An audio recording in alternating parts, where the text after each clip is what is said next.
সমুদ্রের উপরিভাগ শান্ত মনে হলেও এর অতল গভীরে লুকিয়ে আছে পৃথিবীর বিশাল এক কবরস্থান।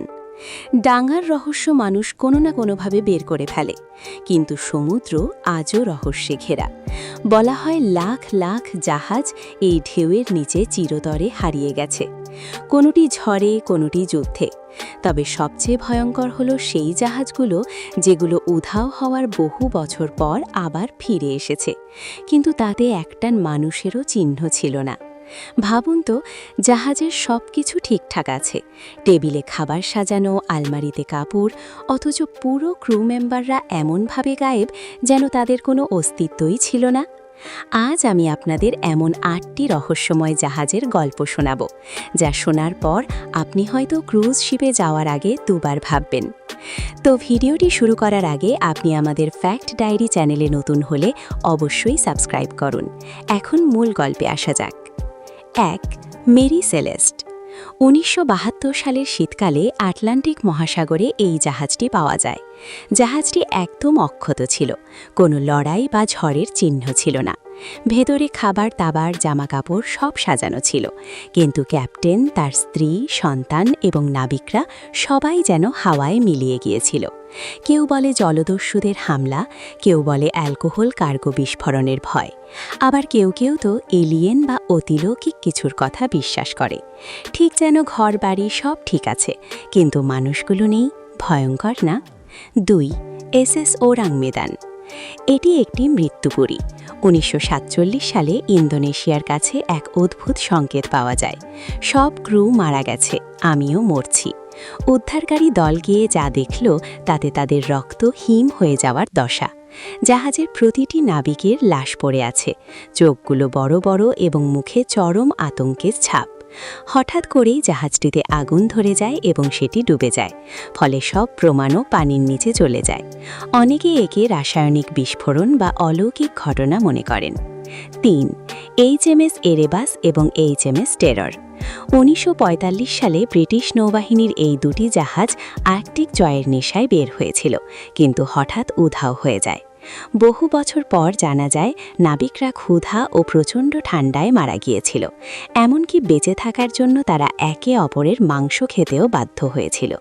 ১০০০ কিলোমিটার দূরে শুধু বরফ আর নিস্তব্ধ মৃত্যু।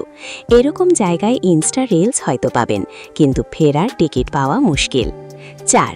Flying Dutchman. এটি সমুদ্রের সবচেয়ে অভিশপ্ত জাহাজ।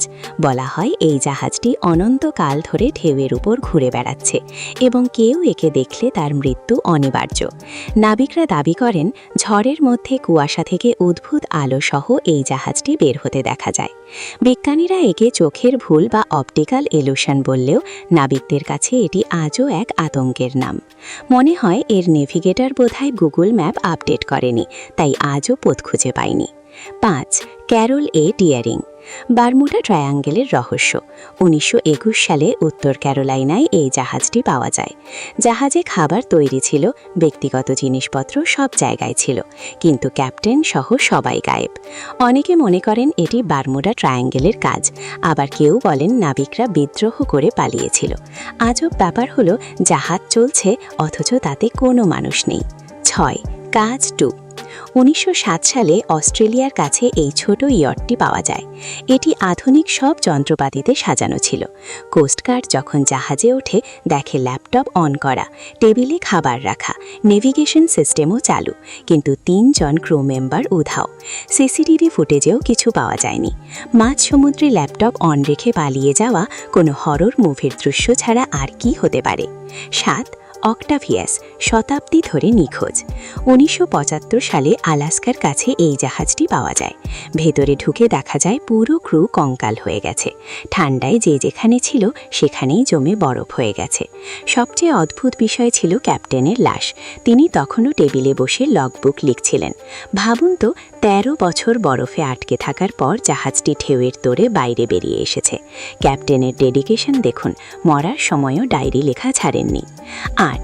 জয়তা অমীমাংসিত রহস্য। ১৯৫৫ সালে দক্ষিণ প্রশান্ত মহাসাগরে এই জাহাজটি ভাসমান অবস্থায় পাওয়া যায়, কিন্তু এতে থাকা ২৫ জন মানুষ কোথায় গেল তার উত্তর আজ পর্যন্ত মেলেনি। জাহাজের ভেতরে সব কিছু ছড়ানো ছিটানো ছিল, medical instrument are radio equipment গায়েব ছিল। কেউ বলে জলদস্যু, কেউ বলে গোপন কোনো মিলিটারি মিশন। আজও এটি সমুদ্রে এক বড় রহস্য। পরের বার যখন ক্রুজ ট্রিপে যাবেন তখন চেক করে নেবেন যাওয়ার টিকিটের সাথে ফেরার টিকিট আর আপনার নাবিকরা ঠিকঠাক আছে কিনা। সমুদ্র শুধু পানি নয়, এটি এক রহস্যের ভাণ্ডার যা মানুষ আজও পুরোপুরি বুঝতে পারেনি। এখন আপনার কাছে প্রশ্ন, যদি সুযোগ পান তবে কি আপনি এমন কোনো রহস্যময় জাহাজে পা রাখার সাহস করবেন, নাকি নেটফ্লিক্সে বসে ডকুমেন্টারি দেখাই শ্রেয় মনে করবেন?